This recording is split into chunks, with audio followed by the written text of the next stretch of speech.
Barangay Ginebra, Aljun Mariano at Von Pisumal mga bro, ititrade na nga ba?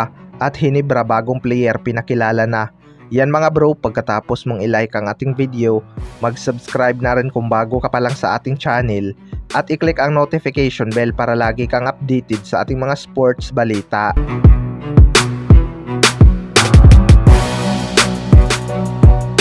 So mabigat nga itong guard position ng Barangay Ginebra ngayon mga bro.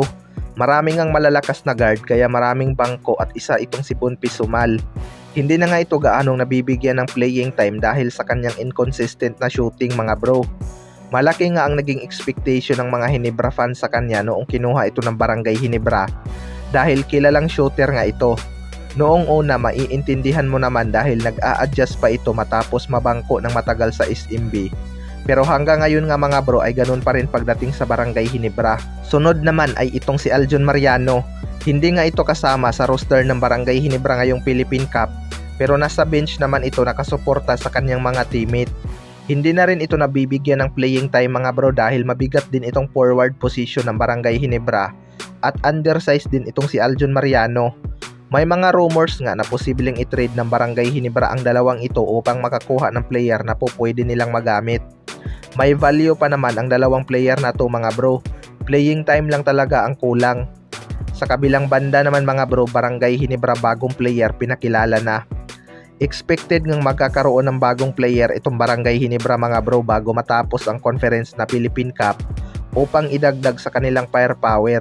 Matunog nga ngayon na kursonada nilang makuha ang isang athletic at shooter na si Well Navarro ng Northport Batampier.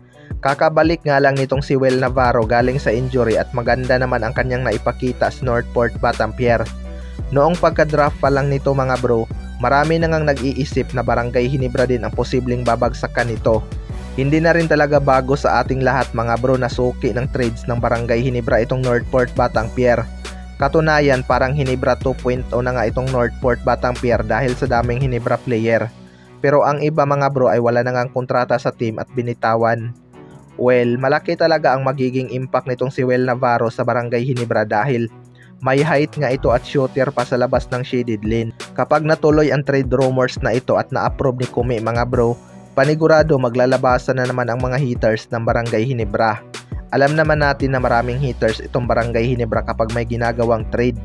Kahit normal lang naman sa ating liga ang magpalakas ng kupunan. Malakas naman na sana ang ibang team gaya ng Terra Firma Jeep o Blackwater Bossing kung hindi lang nila trinade ang kanilang mga first rounder pick, 'di ba? Kaya asahan natin na magpapalakas talaga itong Barangay Ginebra ngayong season upang makabawi. Kayo mga bro, ano masasabi nyo tungkol dito?